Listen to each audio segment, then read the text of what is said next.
He walked into the store with his head held high, just wanting a loaf of bread and some peanut butter. 10 minutes later, he walked out humiliated, with laughter echoing behind him and a wad of food stamps clenched in his trembling hand. But 5 days later, he came back, not alone, and not to buy groceries. He came with the mayor and 5 federal agents. What happened inside that little corner market would shake the whole town. Let me know in the comments where you're watching from. I love seeing how far these stories travel. Harold Miller was the kind of man nobody really noticed. Retired, quiet, always wore a tucked-in polo shirt and old loafers. Lived 2 blocks down from Manny's Market, a cramped little store in Jersey run by a loudmouth named Rick Mancini. Rick thought he was the king of that block, treated customers like they were lucky to be there, especially the ones who paid. With food stamps, he didn't even try to hide it. He'd roll his eyes, sigh loudly, sometimes read the balance out loud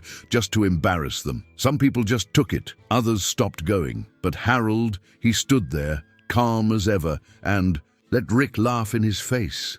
It was a Tuesday morning and the store was full. Harold was just getting a few essentials: bread, peanut butter, and canned soup. He pulled out his EBT card like always, and Rick, loud as ever, smirked and said, "Didn't think I'd see you again this week, Uncle Sam." People chuckled nervously. Then he said something worse. "Bet you were a big shot back in the day." "Huh? What happened? Pension didn't last?" He laughed so hard he had to hold the counter. Harold didn't say a word. He just paid and left, didn't even blink. Rick laughed about it all day, told the story to every customer who walked in. "Old man still thinks he's somebody," he kept saying. "You'd think the government would cut him off already." But what Rick didn't know, what nobody knew, was that Harold had been somebody. Not in the way Rick imagined. Not rich or famous, but respected. Respected enough that when he made a call later that day, people listened. The next morning, Harold put on his old blazer, polished his shoes, and went to City Hall. The days that followed were quiet, except for the black SUV that started parking across the street from Manny's Market. Rick didn't notice. He was too busy bragging about his joke of the day, but the neighborhood noticed. Something was happening, and when Harold walked back into that store, the whole block held its breath. He wasn't alone. The mayor came in right behind him, then 5 men in suits, badges. One of them shut the door, another asked to see the books. Rick turned white, tried to make a joke, but no one was laughing now.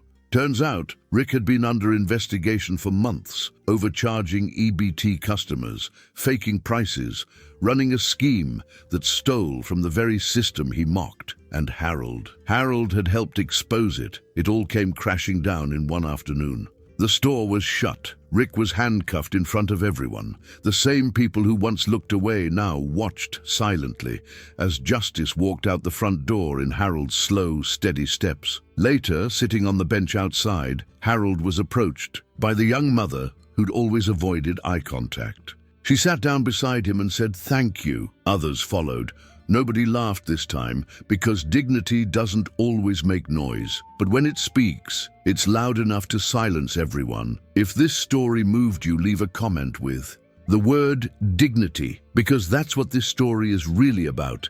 And it's something no one has the right to take from another person. There is a story here on the screen that will also move you. Press to watch.